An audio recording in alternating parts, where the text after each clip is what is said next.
Good morning, dear students. How are you? We hope all of you are very fine and enjoying our lecture series. देखिए बेटा, हमने अब तक क्या पढ़ लिया? हम system of particle and rotational motion पढ़ रहे हैं। ठीक है बेटा, इसके अंदर एक सबसे इंपॉर्टेंट और सबसे कंफ्यूजिंग बच्चों के लिए वो टॉपिक है मोमेंट ऑफ इनर्शिया। आज हम उसी के ऊपर बात करना चाहेंगे बेटा। ठीक है, तो आज हमारा ये मोटो रहेगा कि ये हम पढ़ क्यों रहे हैं, बेसिक क्या है, इसका फॉर्मूला I = mr², ही क्यों होता है, वो सब डिस्कस करेंगे आज। ठीक है बेटा, तो we are going to start our new topic moment of inertia. एक पहले मुझे एक सिंपल बात बताओ, अगर लिनियर मोशन है, एक ऑब्जेक्ट को ऐसे मूव कराना है, ऐसे मान लो मार्कर ही है, मार्कर को बेटा ऐसे मूव कराना है, तो हम क्या लगाएंगे? फोर्स लगाएंगे। फोर्स लगाएंगे, ये अब रेस्ट में, इसमें रेस्ट में रहने की एबिलिटी को हम क्या बोलते हैं? इनर्शिया। ये मोशन में है, मोशन में रहने की कोशिश करेगा, उसका नाम क्या है? Inertia of motion. जिस डायरेक्शन में मूव कर रहा है बेटा, उसी डायरेक्शन में मूव करने की कोशिश करता है, उसका नाम है क्या? Movement, inertia of direction. अब अगर बेटा ये कह रहा है कि जिस डायरेक्शन में वो मूव कर रहा है उसी डायरेक्शन में मूव करने की कोशिश करेगा, ठीक है, उसको क्या बोलते हैं? Inertia of direction. लेकिन रोटेशनल मोशन में हर एक पॉइंट पे डायरेक्शन चेंज होनी है, हर एक पॉइंट पर जो डायरेक्शन है वो क्या होनी है? चेंज। तो बेटा वहां पर भी इनर्शिया होगा। या हम सिंपली ये कह दें कि रोटेशनल सिंपल मोशन में अगर इनर्शिया है तो रोटेशनल मोशन में भी इनर्शिया होगा, उसका नाम है बेटा मूवमेंट ऑफ इनर्शिया। ऐसे समझो इसको, ये हमारे पास एक रस्सी है, इसको बेटा एक कुछ सेकंड के लिए रस्सी एज्यूम करना, और मैं यहाँ कोई मास रख देता हूँ, मान लो 1 किलोग्राम मास मैंने इसके नीचे हैंग कर दिया। अब आप इसको मूव कराओगे तो अब आप इसको बेटा इस टाइप में मूव करवा सकते हो, कुछ फोर्स लगाना पड़ेगा। क्लियर है? अब अगर ये रस्सी इतनी लंबी हो, यहाँ तक रस्सी है, अगर आपको वही 1 किलोग्राम मास अब यहाँ पे रखा हुआ, अब आपको मूव कराना है उसको ऐसे, तो अब आपको फोर्स कम लगाना पड़ेगा या फिर फोर्स ज्यादा लगाना पड़ेगा? ज्यादा लगाना पड़ेगा। मतलब फोर्स ज्यादा लगाना पड़ेगा बेटा। मूवमेंट ऑफ इनर्शिया क्या है? ज्यादा। मूवमेंट ऑफ इनर्शिया मतलब इनर्शिया क्या है? उसी स्टेट में रहने की एबिलिटी। अगर हम उस स्टेट को तोड़ना चाहते हैं, ब्रेक करना चाहते हैं, तो हमें ज्यादा फोर्स लगाना पड़ रहा है। तो बेटा अगर हम एक रस्सी से पत्थर को ऐसे घुमाएं तो कम फोर्स लगाना पड़ता है, ऐसे घुमाएं तो फोर्स ज्यादा। यही है बेटा मूवमेंट ऑफ इनर्शिया। यहीं से कहानी स्टार्ट होगी। इस एग्जाम्पल से आपको ये बात समझ आई होगी कि मूवमेंट ऑफ इनर्शिया किस पर डिपेंड करेगा? एक तो मास के ऊपर, किस मास को घुमाना है, मतलब किसके ऊपर डिपेंड करेगा? मास के ऊपर। और एक और बात देखो बेटा, हम ये था मास का डिस्ट्रीब्यूशन, मतलब मास ऐसे घूम रहा है, अगर रस्सी बड़ी थी तो मास ऐसे घूम रहा है, मतलब मास डिस्ट्रीब्यूट कितना है एक्सिस ऑफ रोटेशन से। दूसरा किस बात पर डिपेंड करेगा? Mass distribution. इन दो बातों के ऊपर बेटा मूवमेंट ऑफ इनर्शिया डिपेंड करता है। अब हम कुछ एग्जांपल डिस्कस करेंगे, उससे आपको और क्लियर हो जाएगा। ऐसे समझो एक बार, जैसे हमारे पास एक तो ये पार्टिकल है, इसको आपको बेटा सेंटर ऑफ, ये जो एक्सिस ऑफ रोटेशन है, इसके अलोंग घुमाना है 1 किलोग्राम मास, और एक आपको बेटा इसको घुमाना है, ये भी आपका क्या है? मान लो r'। तो इस केस में हमें ज्यादा फोर्स लगाना पड़ेगा। इस केस में बेटा ज्यादा फोर्स लगाना पड़ेगा। मान लो दोनों केस में मास 1-1 किलोग्राम, लेकिन फिर भी इस केस में ज्यादा फोर्स लगाना पड़ेगा। मतलब इसका क्या ज्यादा है? इनर्शिया अपोज ज्यादा कर रहा है स्टेट चेंज होने का। तो ये क्या बेटा? Movement of inertia. एक तो कितना दूर है, मतलब मास का डिस्ट्रीब्यूशन है कहाँ, मास डिस्ट्रीब्यूशन में डिपेंड करेगा, और एक मास के ऊपर डिपेंड करेगा। अब बेटा अब हम इनको कुछ डेली एग्जांपल से समझते हैं, जो डेली लाइफ में कुछ एग्जांपल्स हैं, उनसे इस बात को क्लियर करने की कोशिश करते हैं। जैसे आपके पास यहाँ पर एक एग्जांपल है जिसमें हमने 2 सिलेंडर लिए। एक सिलेंडर बेटा होलो है, और एक सिलेंडर क्या है हमारे पास? Solid cylinder. एक सिलेंडर कैसा है? सॉलिड। एक सिलेंडर कैसा है? होलो। इसको हमने बेटा आपके सामने एक इंक्लाइंड प्लेन के ऊपर रख दिया। ठीक है, जब इनको बेटा स्टार्ट करेंगे, जब ये मूव करना स्टार्ट करोगे, तो आप देखोगे इसके अंदर जो होलो है उसका मोशन कम है। मतलब यहां से स्टार्ट करेंगे, यहां तक पहुंचेगा ये, तो जो मोशन है आप इसको देख रहे हो आराम से, तो आपको ये फील होगा, देखने में भी ये लगेगा कि जो अपना सॉलिड सिलेंडर था वो जल्दी पहुंच गया, होलो सिलेंडर था वो आराम से पहुंचा है। कर बेटा दोनों रोटेट ही रहे हैं। सॉलिड क्या पहुंच गया, फास्ट, होलो क्या क्या पहुंचेगा, स्लोली। अब बेटा इंक्लाइंड प्लेन है, फोर्स तो दोनों के ऊपर सेम है। अगर दोनों का हमने मास मान लिया, इसका मास भी 1 किलोग्राम है, इसका मास भी 1 किलोग्राम है, तो बेटा दोनों के ऊपर फोर्स क्या लगा, सेम। लेकिन फर्स्ट कौन आया, सॉलिड। ये क्या आया, स्लो। ये फर्स्ट आया तो इसका मोशन ज्यादा है, तो इसका अपोज कम हुआ है, मतलब इसका इनर्शिया लेस है। और इस केस में बेटा मूवमेंट ऑफ इनर्शिया कह लो या इनर्शिया ऑफ रोटेशनल मोशन वो क्या है। तो बेटा आपको यहां से भी क्लियर हुआ होगा। इसमें क्या है, इसमें मास डिस्ट्रीब्यूटेड, मास दोनों का सेम है, लेकिन इसमें मास डिस्ट्रीब्यूशन अलग है बेटा, इसमें मास डिस्ट्रीब्यूशन अलग है, इसलिए इनका मूवमेंट ऑफ इनर्शिया भी अलग अलग है। मतलब हम मूवमेंट ऑफ इनर्शिया को ये कह सकते हैं कि एक तो किस पर डिपेंड करेगा, मास के ऊपर, और एक मास के डिस्ट्रीब्यूशन के ऊपर। एक और बात पर डिपेंड करता है बेटा, वो है एक्सिस ऑफ रोटेशन। ठीक है, एक्सिस ऑफ रोटेशन मीन्स हमारे पास एक बॉडी है, मान लो हमारे पास ये बॉडी है,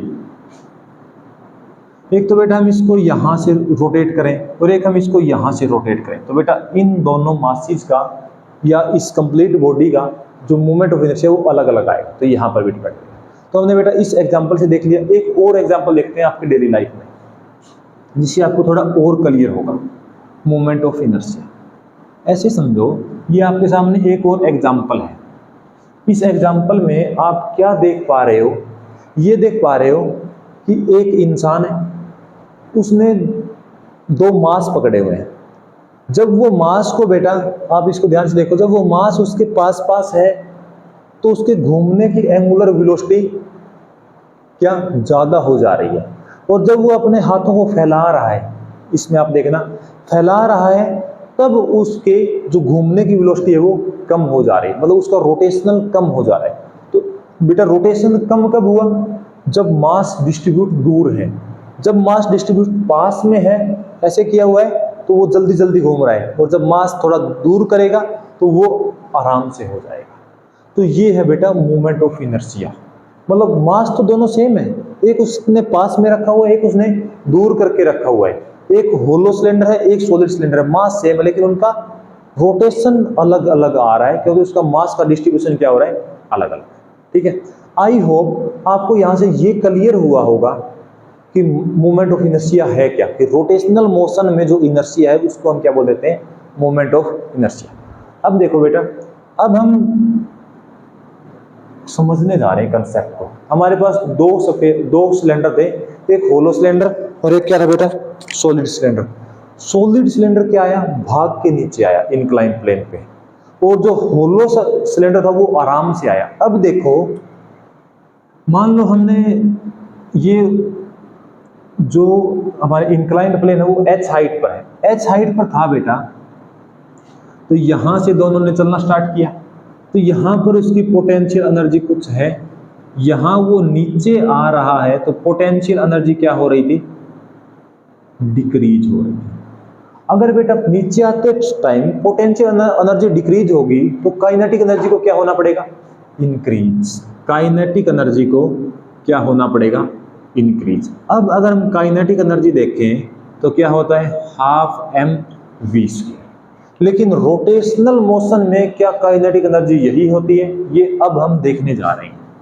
ऐसे समझो इस बात को, एक सिलेंडर है, मैं आपको ये सरफेस दिखा रहा हूं उसका, मतलब वो घूमता घूमता आएगा और आप इस सरफेस को देख रहे हो, तो बेटा आपको ऐसा सरफेस दिखाई देगा, एक साइड से सर्कल। मान लो इसकी रेडियस क्या है, r, और ये मास है बेटा, ये छोटा सा मास हमने कंसीडर कर लिया dm। क्या कंसीडर कर लिया, dm। और ये ऐसे ऐसे घूमता हुआ आ रहा था, तो ये मान लो इसकी क्या है, ओमेगा एंगुलर वेलोसिटी। अब एक बात बताओ, काइनेटिक एनर्जी हाफ कंप्लीट की हम निकाल नहीं पा रहे हैं, तो हमने एक स्मॉल मास कंसीडर कर लिया dm, और वेलोसिटी क्या है बेटा, उसकी एंगुलर वेलोसिटी। तो वेलोसिटी की जगह पर क्या आएगा, एंगुलर वेलोसिटी। तो v क्या होता है बेटा, r ओमेगा। तो मैं यहां क्या लिख दूं, आर स्क्वायर ओमेगा स्क्वायर। तो काइनेटिक एनर्जी क्या आ गई, half dm R square omega square. ये तो बेटा सिर्फ एक dm मास की है। अगर मैं कंप्लीट बॉडी की निकालूं तो आर स्क्वायर कॉन्स्टेंट है, ओमेगा स्क्वायर कॉन्स्टेंट है, तो बेटा मैं इसका इंटीग्रेशन कर दूंगा फुल बॉडी का, तो क्या आएगा, half dm R square omega square. ये क्या आ गया बेटा, जो बॉडी रोटेट कर रही है उसकी काइनेटिक एनर्जी। अब आप यहां से एक चीज देखो, मास काइनेटिक एनर्जी की जगह पे बेटा काइनेटिक एनर्जी आ गया, मास को वेलोसिटी की जगह पे एंगुलर वेलोसिटी आ गया, क्योंकि बॉडी सिंपल मोशन में चलेगी, लीनियर मोशन में तो वहां पे लीनियर वेलोसिटी, रोटेट करेगी तो एंगुलर वेलोसिटी। अब एक चीज और देखो, जब ये रोटेट करेगी, जब देखो हमने एक चीज पढ़ी हुई है इनर्शिया, सिंपल लीनियर मोशन में इनर्शिया क्या था, कोई ऑब्जेक्ट रेस्ट में रहेगा, मोशन में रहेगा, इस एबिलिटी को क्या कहा गया, इनर्शिया, मतलब उस ऑब्जेक्ट की टेंडेंसी है ये। और ये किस पर डिपेंड करती थी बेटा, मास के। जब सिंपल मोशन में, ये किसकी बात कर रहे हैं हम, लीनियर मोशन की, ये किसकी बात कर रहे हैं बेटा, रोटेशनल मोशन की। तो रोटेशनल मोशन में हमने क्या देखा, जो लीनियर मोशन में m था हाफ का, बेटा यहां भी हाफ है, m की जगह किसने ली है, dm आर स्क्वायर में।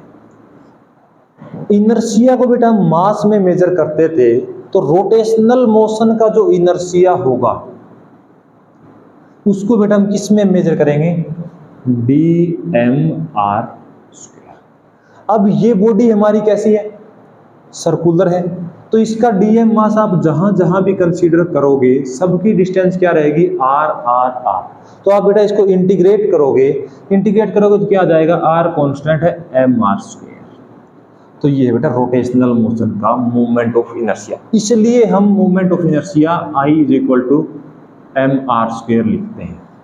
मीन्स हमने क्या देखा, जो लीनियर मोशन में जो काम मास करता है, रोटेशनल मोशन में वो काम कौन करेगा, dm आर स्क्वायर, या इंटीग्रेट कर दें कंप्लीट m आर स्क्वायर। तो ये क्या है बेटा, movement of inertia. Rotational motion में जो भी हमारी क्वांटिटी थी हम उनके आगे मूवमेंट लगा देते हैं। मास था मूवमेंट ऑफ मास, फोर्स था मूवमेंट ऑफ फोर्स, इनर्शिया था मूवमेंट ऑफ इनर्शिया, मोमेंटम था movement of momentum is called angular momentum. इसलिए बेटा इसका नाम क्या रख दिया, मूवमेंट ऑफ इनर्शिया। और मूवमेंट ऑफ इनर्शिया किसके इक्वल रहेगा, एम आर स्क्वायर। ठीक है बेटा, आई होप समझ आया होगा। ये एक्चुअल वैसा ही है जैसा लीनियर मोशन में होता है। लीनियर मोशन में सिर्फ क्या होता था, स्मॉल m, जो इनर्शिया है वो मास पर डिपेंड करता था, लेकिन रोटेशनल मोशन में उस m की जगह किसने ली, dm आर स्क्वायर। तो रोटेशनल मोशन का जो इनर्शिया है वो किस पर डिपेंड करेगा, dm आर स्क्वायर, या इंटीग्रेट कर दो m आर स्क्वायर, और m आर स्क्वायर को हम क्या बोलते हैं बेटा, इनर्शिया, मूवमेंट ऑफ इनर्शिया। तो ये था बेटा रोटेशनल मोशन में मूवमेंट ऑफ इनर्शिया। तो आई होप आपको कंसेप्चुअली ये फील आया होगा कि मूवमेंट ऑफ इनर्शिया क्या है। अब हम नेक्स्ट लेक्चर में हमारा काम आसान हो जाएगा जब हम ये डायरेक्ट यूज करेंगे। बुक में भी बेटा ये मूवमेंट ऑफ इनर्शिया क्या है, ये फॉर्मूला है, और डेफिनेशन कैसे बनाएगा, multiply of mass and distance का स्क्वायर। एक्चुअल में बेटा क्या है, इसलिए इसको मूवमेंट ऑफ इनर्शिया बोला गया है। आई होप आपने एंजॉय किया होगा। Thank you so much. Keep sharing, keep subscribing.